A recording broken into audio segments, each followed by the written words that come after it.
নমস্কার, আমি টিয়া। তোমাদের সকলের স্নেহাশিস নিয়ে শুরু করছি আজকের আরেকটি ভিডিও। দিনটি ছিল 26শে পৌষ, 11ই জানুয়ারি। ভাস্তারার বিখ্যাত পীর বাবা মাছন সাহেবকে এই দিনে প্রতি বছর ধুমধাম করে পালন করা হয়। তো সেই উদ্দেশ্যেই আমি সুদূর দুর্গাপুর থেকে চলে এসেছি ভাস্তারায়। সেই উদ্দেশ্যেই আমি ভীষণ হালকা করে একটু সেজে নিয়েছি। সাজটি কেমন হয়েছে জানিও। যদিও এই অবস্থায় তো যেতে পারিনি, গেছিলাম সোয়েটার চাদর জড়িয়েই। তো দেখতেই পাচ্ছ, মেলাটি একদম আমার বাড়ির পাশেই হয়। একটি বকুলতলা বলে জায়গা আছে, সেখান থেকে বারোয়ারিতলা পর্যন্ত টানা মেলা হয়। তো ভীষণ গ্রামের মেলা। তো দেখো ছোটোখাটো কত সুন্দর সুন্দর দোকান এসেছে। ফুল গাছের দোকান তো দেখলেই, তার সাথে এই খেলনা ডোলনার দোকান তো শুরু হয়ে গেল। আর এই যে পপকর্ন। আর দেখো একটা জিনিস দেখায়, মাছন সাহেবকে পুজো দেওয়ার জন্য মানুষ কি ইউজ করে। বাতাসা, তারপরে গুড়ের পাটালি, ঘোড়া, ধূপ, বাতি, এই হলো মাছন সাহেবের পুজোর সামগ্রী। তো দেখো আমিও নিয়ে নিচ্ছি। এই যে ঠাকুরকে একজোড়া ঘোড়া এবং তার সাথে কিছু বাতাসা, একটু ফুল, ধূপ, বাতি, পাটালি ইত্যাদি দিয়ে আমিও আমার পুজোর ডালিটি সাজিয়ে নিয়েছি এবং সাথে আমার মামনির পুজোর ডালিটিও আমরা সাজিয়ে নিয়েছি।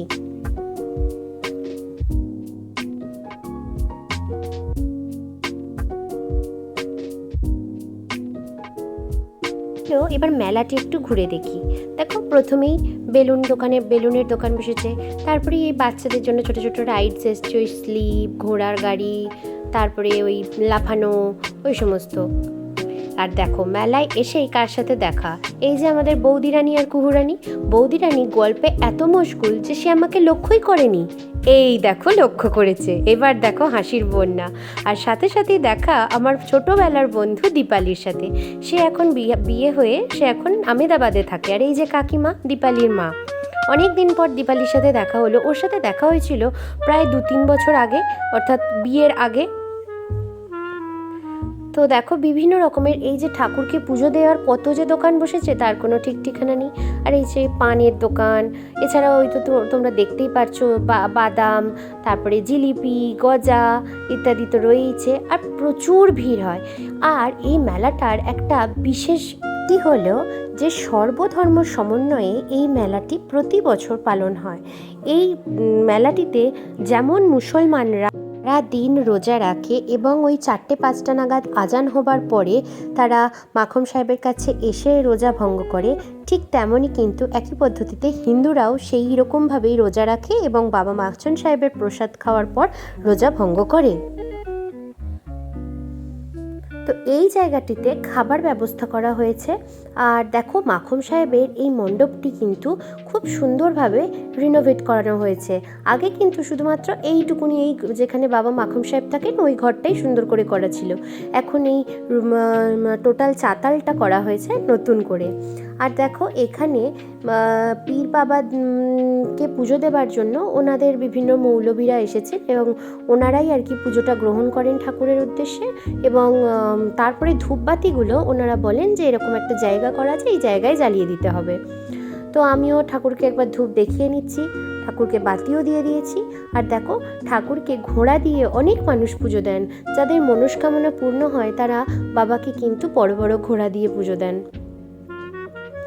আরেকটা জিনিস দেখছো, এখানে মাখম সাহেব বাবার যেখানে থাকেন ঠিক তার পাশে মা দুর্গার বিরাট বড় মন্দির। এটি বারোয়ারিতলার মা দুর্গার মন্দির। আর দেখো কি মারাত্মক ভিড় হয়েছে মেলায়। তোমরা জানো প্রতি বছর এই মেলায় প্রায় 6 থেকে 7 হাজার লোক ভোগ খায় বাবা মাখম সাহেবের। দেখো কত ভাত রান্না হয়েছে। আর এখানে বাবার উদ্দেশ্যে অনেক মানুষ গোটা মুরগি দিয়ে পুজো দেন, যেমন এবছর আমরাই দিয়েছি।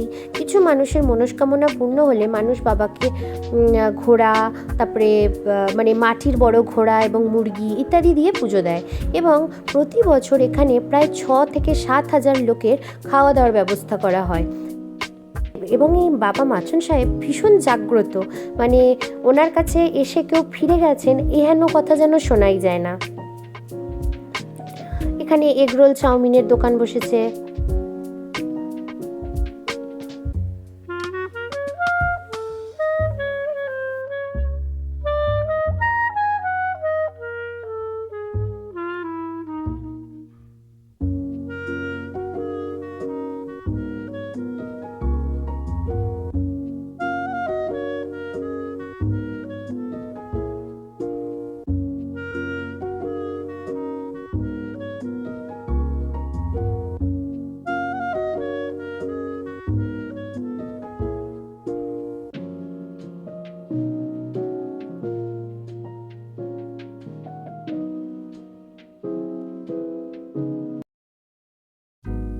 গ্রামের মেলার মধ্যে বিশেষ কিছু দেখাবার মতো তো চাকচিক্য থাকে না, কিন্তু এই একদিনের ছোট্ট একটুখানি মেলার জন্য কত মানুষের জীবিকা নির্বাহ হয়, কত মানুষের সাথে কত মানুষের দেখা হয়, কত বন্ধু বান্ধবের সাথে দেখা হয়।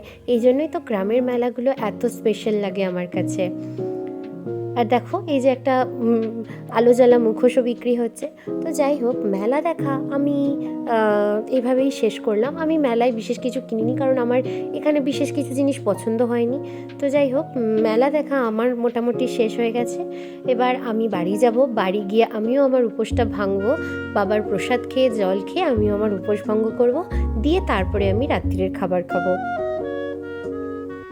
তোমরা আমাকে জানিও বাবার এই মেলাটি তোমাদের কেমন লাগলো। সম্ভব হলে, কখনো যদি সম্ভব হয়, একবার এসে এই 26শে পৌষ একবার তোমরা ভাস্তারায় এসে বাবা মাচুম সাহেবকে দেখে যেও, তোমাদের নিশ্চিত ভালো লাগবে। টাটা।